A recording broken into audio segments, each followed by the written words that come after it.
Money trauma. When I first heard this, it was like a light bulb went off in my head.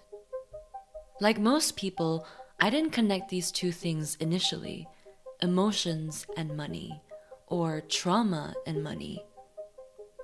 I don't know about you, but I grew up with the understanding that money was a purely rational subject. There was one right way to get it, handle it, and spend it that was almost set out universal and scientific. You are not bad with money. So if you just want to haven't build been your taught wealth about it. up, you have to start Rich people don't focus So on 50% saving are their needs. You can start for as little as 30% $1. And because there was a right way, there was most definitely a wrong way. You got to make sure you can afford that luxury. You can't And if you're hold the struggling with victim money, mentality you don't and have any- expect to win. Disorganized finances Shift from is basically another way of keeping your head in the sand. For most of my life, I felt like I was bad with money.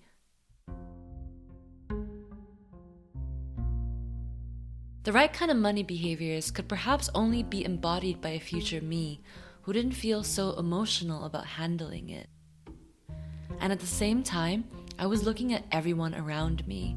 I felt like there was this weight, this underlying emotional current of anxiety around money that we just weren't talking about. And it turns out this was right. 3 out of 4 millennials and Gen Zs today report having PTSD-like symptoms caused by financially induced stress. There is something missing here. Back then, I was trying to make sense of this emotional anxiety while working in a financial field, when I noticed that no one around me was really talking about this at all. So I decided to go looking for answers. I'm originally a financial advisor, and in the last 15 years, I've really stepped into doing more financial therapy, which is kind of a brand new discipline. That's Richard Kaler. Richard is one of the co-founders of the discipline of financial therapy. Financial therapists work with people on their money beliefs and behaviors, but they do it through an emotional lens. Yeah, I didn't know that was a thing either. The short of what I do is to help people with the intersection of emotions and money. And according to some of the research I've seen, somewhere between 80 and 100% of financial decisions are made emotionally in the limbic system. Probably about 20% of all money behaviors can be solved with more information.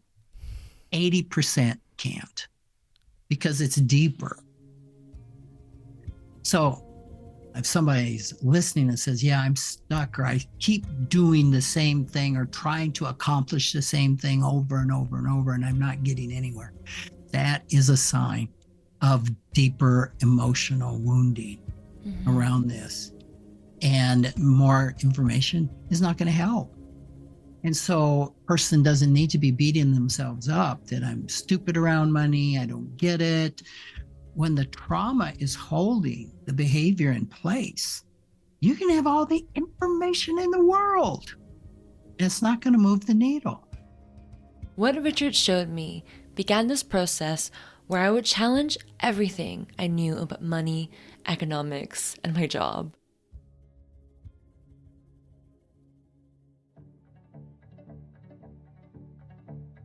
My name is Miho Soon, and this is Money Trauma, a podcast revisiting the inner human experience of money and work, how misunderstood it is, and who ends up weaponizing it. I began this journey while working in crypto, feeling really uncomfortable in my job all the time because I felt like the products I was helping to design were encouraging gambling. It reminded me of dynamics that were happening in my own family. We are from Malaysia, and my family are the first in a lineage of poverty to climb the social mobility ladder and achieve material prosperity. Though they were very fortunate to be able to do so, there was still this survivalism that they had, that I had. These complicated feelings led me down a multi-year exploration. In this podcast, I speak to people who are struggling with money trauma, therapists who can give us some insight, But this is so much more than just our individual feelings. There's so many myths out there of how we're supposed to act in the economy, and there are people that get to benefit from these stories. So to go looking for answers deeper, I also speak to historians, researchers, and activists on what we can do to change these beliefs and the systems around us.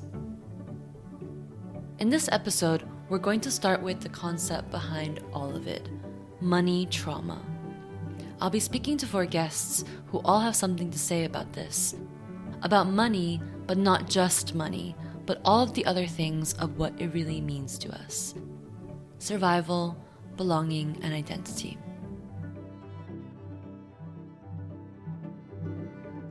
I can imagine most financial advising is very rational based. At least they think it's rational. That's the myth. That's the myth. How did you get into financial therapy? Well, for me, it all started with a divorce. And from that, I got into group therapy. And I made a big mistake. I said, I'll get out when I'm not learning anything. 12 years later, I'm still there and still learning. And it was during that time I thought, wow, money isn't even mentioned in here. And so that really got me thinking about the future of the profession, the future of really helping people, because a financial advisor cannot avoid humanity. I mean, they can try to avoid it. They can try to say, please don't bring your emotions in here. We deal with the dollars and the cents. I tried that. I'm a very left brain person. Most people think of financial advising as dealing with the purely material. So deciding how much money should go into investments, checking expenses, how to restructure debt. But we rarely talk about all the other stuff that comes up in the process.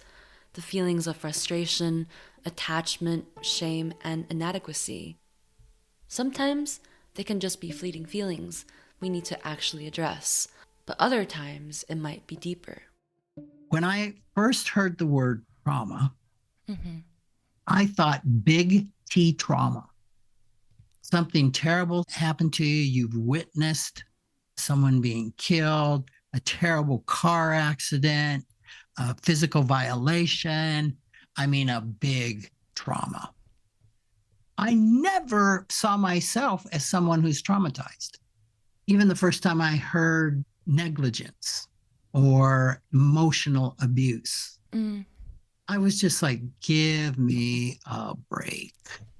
All this psychobabble. As I did my own work, I ran into the theory of complex trauma. And complex trauma, as I understand it, is like death by 1,000 cuts. I call it little t trauma. Little t trauma, or death by 1,000 cuts, as Richard calls it, is what psychologists refer to as a response to the accumulated stresses in our lives. When a person faces something stressful over and over again, but doesn't manage to reach a feeling of safety. Money is a huge source of stress when we don't have enough funds to pay our bills, to take care of ourselves in the way that would be minimally acceptable.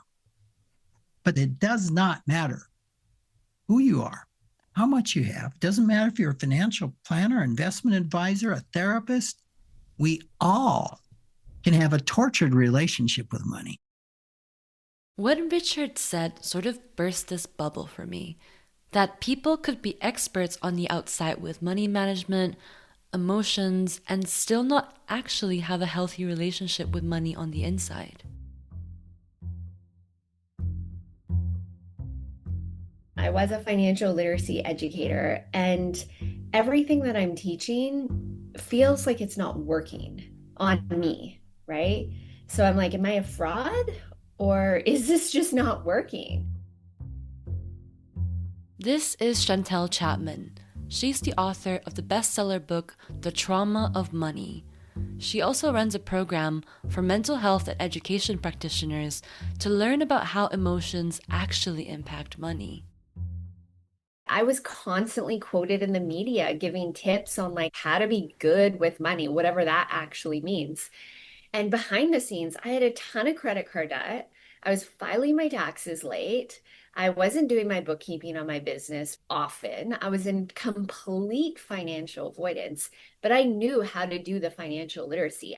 One day I could be in full avoidance of my money stuff or rack up a bunch of credit card debt. And the next day I could be teaching someone how not to do that. And I could teach them well. So how do you explain that? And how did you first discover this concept of money trauma? I discovered money trauma because of my own experience with money. I experienced poverty as a child. I lived in social housing. I grew up with a single mother for a good portion of my childhood. And I had these two very strong narratives when it came to money. Money equals security. And I mean, that sounds so obvious, right? But for me, it had this other layer that was like actually about body safety because there was some things that I experienced in my childhood, like sexual abuse. And that was occurring at the same time I was hearing a lot from my mom about we don't have enough, we don't have enough. And so I think my like young brain made this connection that, oh, if we would have had money, I would have been safe and my body would have been safe. And so it became such a strong survival need to be in very close proximity to money. I think that's why I went into finance as a career because I'm like, I want to be rich. And it wasn't because I'm like, I want to go and buy all these things. It was this deep core, like, this will keep my body safe. And so here I am chasing money, even getting in relationships as an adult with people who it was like I was attracted to people who had money and success. And I know where that stems from. It was that core narrative. But then I had this other narrative, and that was, you're not worthy of money. And then the moment I start to interact with it, I just can't hold it. I can't nourish myself with the money. In my business, I had no boundaries. You know, I was like buying things for people that had way more money that I had, but I just needed to feel like I was worthy and like I belong. Someone in my family who's very close to me was going through an experience of addiction recovery through heroin and fentanyl. And I was supporting this person. And I'm like, you know, how did you end up in this place where you're using these substances? And he was just like, well, I've just never felt good enough. I never felt like I belonged. And he's saying all these things. And I'm like, this is so similar to the feelings that I have about myself. And then I'm like, what am I using to turn off those feelings? And then I realized, wow, it's like the under-earning, the undercharging, the workaholism, the overspending. It's just this blanket, like using my money as a please, love, and accept me fund. And so I started going to trauma therapy. And every time I brought up money, the therapist was like, have you tried budgeting? Or like, have you tried willpower? Which is just hilarious considering I was a financial literacy educator. I'm like, yes, I've tried budgeting. It's not working. So everything you're saying just makes so much logical sense to it. Like, of course, the things you went through are going to affect your relationship with money. I feel like in the West, trauma and mental health have really gotten into mainstream conversation. And so I wonder why this hasn't been applied to money yet. Something that I observed that actually shocked me the first few years of running the trauma of money professional certification was how many trauma therapists and mental health professionals were coming to us for training. I identified this massive compartmentalization around what they know and applying it to money. Yeah. Because if you think about like how you're taught about money, it's like money is not emotional and it is numbers.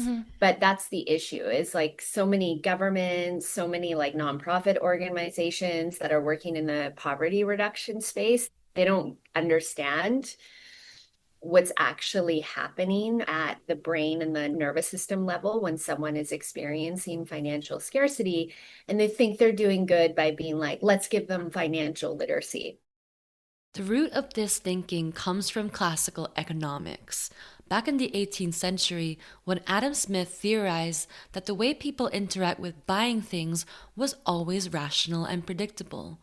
Money through this lens was framed as this neutral objective unit, something that humans simply always want to maximize for self-interest, never influenced by emotion. But time and time again, these theories have been disproved, because it leaves out so much of the human experience. Without acknowledging the emotional part, financial literacy is an incomplete picture. This could, for example, lead us to set sometimes impossible money goals. Someone tries to set a goal with money or believes they need to be this certain way with money, and there's a little bit of perfectionism in that. And it's not because you just want to be perfect. It's like you've internalized that from, I don't know if it's like white supremacy culture or our economic environment. Even financial literacy perpetuates perfectionism. It's too hard to meet. And so you move into this place of feeling shame, shunning yourself, believing others will shun you, or maybe others are shunning you. How does that shame manifest? Financial shame is like a somatic experience. What happens is we might have this increase in the sympathetic nervous system where we get like, oh, angry, or like we feel something, right? And then when we don't feel in control of that, we feel powerless, we drop into the parasympathetic and we go into the state of collapse. That is where the body experiences shame. Somatic means of the body, and shame is a bodily experience that we attribute to the self. Chantal explains how it impacts our nervous system as we go into the fight or flight response. You feel very low, and your brain might be like, oh, we should seek dopamine to get a little bit of energy. And so in that seeking of the dopamine, this is where you might go into like compulsive spending or some other behavior that's not super helpful for the shame around money, but in the moment, it feels good and soothing to the nervous system. And then from there, we may move into a place of avoidance. Once we're in this paralysis state, we feel the only way to get out of this is to set another perfect goal. And then we get stuck on this cycle. It reminds me of the fact that sometimes things can get like so chaotic in life that money feels like it's the only thing that you can control. Like we buy something and immediately we feel the reward of that, even though on a conscious level we might not actually want to keep repeating that behavior. We teach this in the dopamine class, but we say like, don't deny yourself the soothing. You need that. Like your brain's smart. You need the soothing, but can you replace rather than restrict? Us developing agency around money is being like, oh, wow, I'm noticing my nervous system feels very dysregulated. I'm noticing that I want to reach out to something to soothe myself. Can I make that choice with more agency? Because often what is happening is we're seeking something to soothe ourselves, and our value system didn't decide that. Consumerism said, go do that. We can't just be like, your behavior around money is because you have a money disorder. No, we need to also bring in like what's happening in the economic system that we're living in. It can't be separate. Your behavior around money and the economic system cannot be separate because the economy has gotten really good at creating solutions for the problem that it itself creates. There's an abundance of things today to give us the mirage of helping us self-soothe.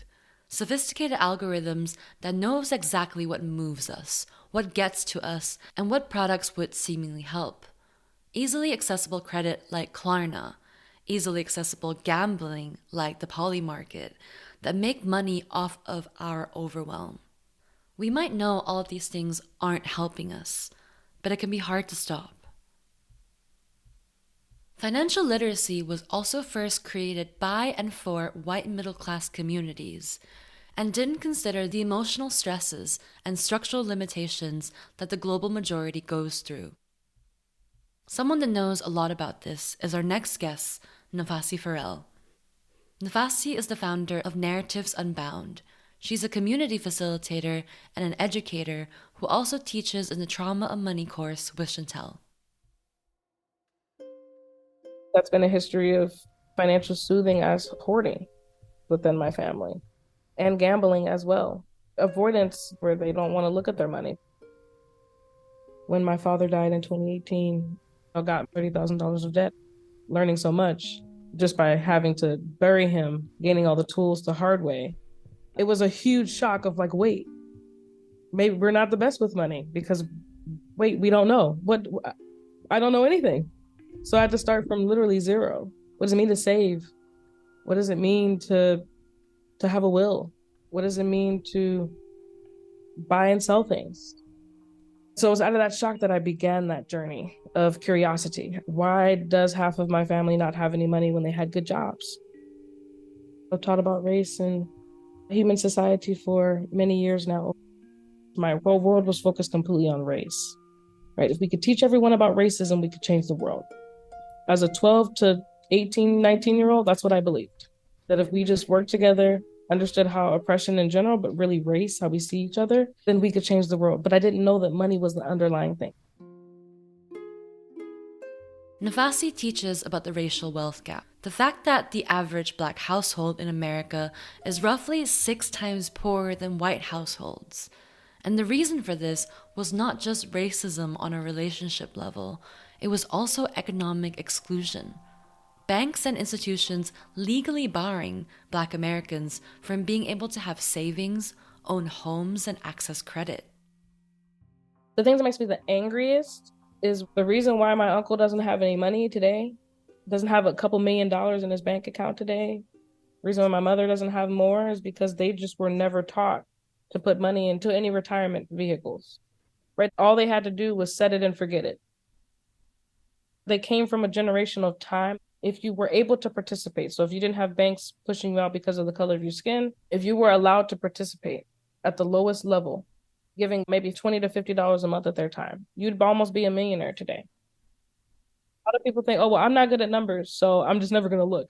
This is why you need your community, because your community should tell you, no, you're not crazy. Millions of us are suffering in this way, right? And you understand that shame then starts to melt away. Across the world, racial and economic marginalization lead people to systematically not be able to build wealth. There are so many countries today where land, resources, and industries are not owned by the people that live there, but controlled still by legacies of colonialism. Immigrants and their children who don't have the same opportunities as locals do. Women who for so long were not allowed to have bank accounts and to own mortgages. These experiences then manifest into stories that we are not good enough, that people like us do not get ahead, even if it's clear that these things are societal problems instead of individual faults. And over time, these stories can transform into lineages and histories that are carried across generations. Based on these realizations, Chantel, Nafasi, and many other educators came together to create a program that weaves together all of these themes, getting people to a place that they would be emotionally ready to build a new relationship with money. Their approach starts from the perspective that if you have a money problem, it's important to first understand where this behavior came from, what patterns were inherited before you take action. Let's hear back from Chantel about these patterns. We came up with the trauma of money map of layers that we believe impact the relationship with money. And there's 4 layers of trauma that we talk about. So the first is generational trauma. Generational trauma and scarcity can be passed down through nature and through nurture. It can be passed down through epigenetics. The next is relational trauma or scarcity. So this is like trauma that you may experience in your lifetime and between you and another person. And then the next layer is societal trauma. And then the 4th layer is systemic. As Chantel is saying, Financial patterns are not just enforced through economic conditions, but also by our close relationships. What our parents went through may impact how they relate to money, and that attitude can certainly pass down to us. Someone who knows this intimately is my former counselor, Denise Bradford. I saw Denise when I was in my early 20s. Over the years, after I stopped being her client, we kept in touch with research we were both interested in. My father had a gambling addiction. I remember as a child growing up in a poor working class family that we'd often have to live on banana sandwiches. We had about 100 banana trees growing in our small little farmlet. And we had no food because Dad had gambled his money away and Mum had used her money to pay the mortgage or pay the electricity bill or the school fees. My father would get into a poker game and lose everything, right? Or he'd lose it on the races. But I remember once he bought my older sister and I gold bracelets each, and he gave us a bit of pocket money that we put in a jar. And I remember once going to get my bracelet and my pocket money, and it was gone.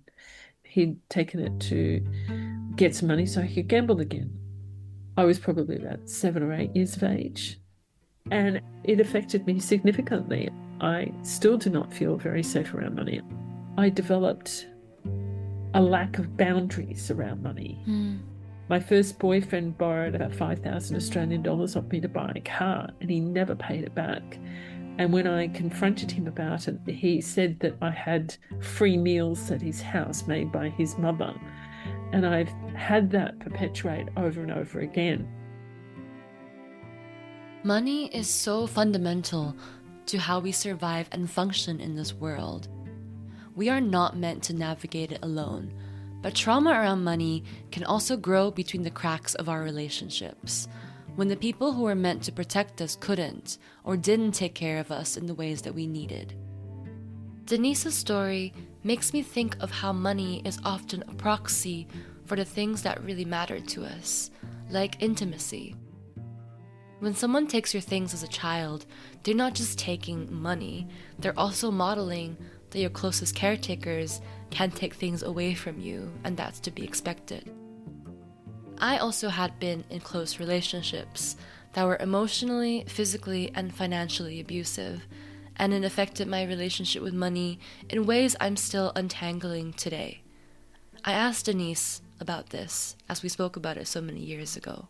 I think that the stresses in your life and the challenges that you faced played a significant part in your relationship with money.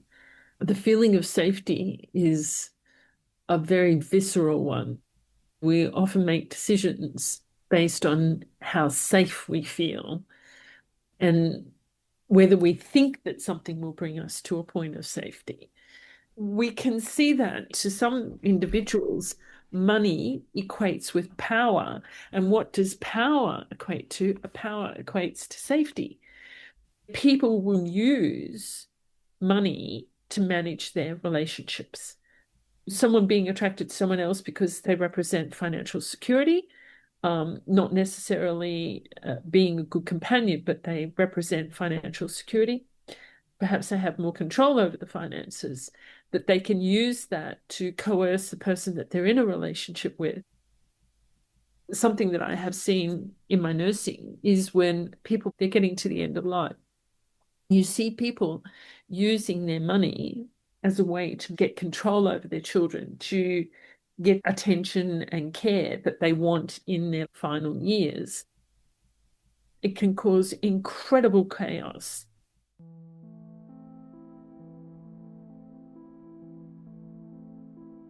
Interestingly, it's as I heal in therapy that I feel more comfortable, and I'm getting much better with having boundaries. My relationships with my family members have improved.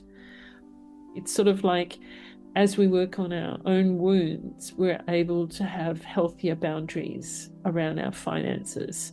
You know, chicken and the egg type situation. I definitely have seen more progress in my own life by focusing on just getting therapy for my trauma than I have from going to financial self-management programs. All these discoveries have fed into the work that Denise does today. Denise teaches doctors lifestyle medicine, an evidence-based medical field that addresses the root causes of disease in a person's lifestyle choices. I'm very aware of the connection between financial trauma and how it appears in our physical health, our relationship health, emotional health, and how we feel fulfilled in life. It's very common for doctors to tell people, oh, you need to have more rest. You need to rest more. You need to take care of yourself. You've got too much stress. But if people have financial trauma and they don't feel safe, no matter how much money they are earning or how much money they have, they will still continue to self-abuse. They'll burn themselves out. They won't give themselves sufficient time to exercise their body, and it's never good enough. The problem with capitalism is it's constantly raising the bar. No matter what you achieve, it will never be enough. It's not going to compare with what your neighbors got. And so it preys on people's insecurities and fears so that they always feel inadequate. Let's zoom out for a moment, because this is much bigger than ourselves. Capitalism teaches people that if we work hard enough, sacrifice enough, and make the right choices, we'll be able to achieve what it deems the good life.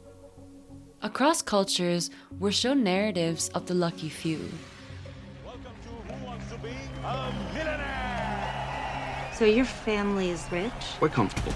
That is exactly what a super rich person would say. My name is Jordan Belfort. The year I turned 26, I made $49 million, which really pissed me off because it was 3 shy of $1 million a week. These stories are powerful. For people who've never had access to security, they're deeply appealing. We're told your destiny is in your hands, and it is up to you to pave your way to a better life. But it creates promises that are impossible for the majority to achieve. The good life today through capitalism depends on the extraction of labor, land, bodies, and the planet. I look at China, where I grew up. It's one of the biggest economic success stories of our times now, and yet it's sustained through an incredibly intense and toxic work culture that ripples through its society, from blue to white-collar workers. People are pushed to exhaustion in service of ever-rising benchmarks that are never meant to be satisfied. The pace in which the economy wants to grow and how it pushes us is not sustainable. It measures things like profit and GDP instead of how well we can all live. I often wonder, what sort of society will we have if everybody was guaranteed a universal basic income and everybody was guaranteed somewhere to live, employment rights, and food and healthcare, so that people would feel free to move out of toxic relationships, whether they be personal, professional? What sort of society will we have? And I mean, it's not as if it's not financially feasible. No matter what the media tells us, no matter what the politicians, no matter what billionaires tell us, we could do it. And it doesn't have to be communism where everybody lives in little brick boxes. We could take care of each other. What Denise is describing isn't a fantasy, it's a choice. It's a choice that policymakers, politicians, and we make. And that choice is becoming more urgent as capitalism shows its cracks. We all know that the systems we built aren't working. Most economists argue the pursuit of economic growth is both good and necessary. We're financially addicted to growth because today's financial system is designed to pursue the highest rate of monetary return. And that is pushing us over planetary boundaries. This is not about ideology. It's about delivering what people really need.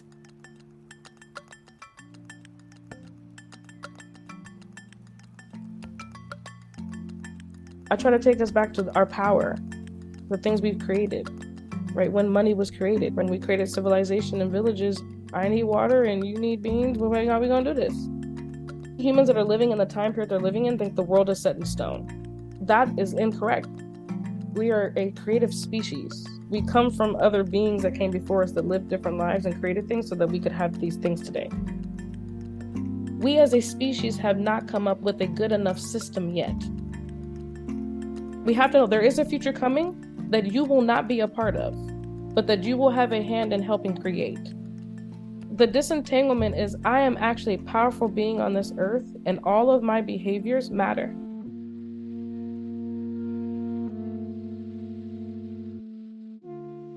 This might all sound really nice and important, but one might also say, well, what can we do while we still live in the status quo system of capitalism? How can we heal our relationship with money while we're still in the midst of it?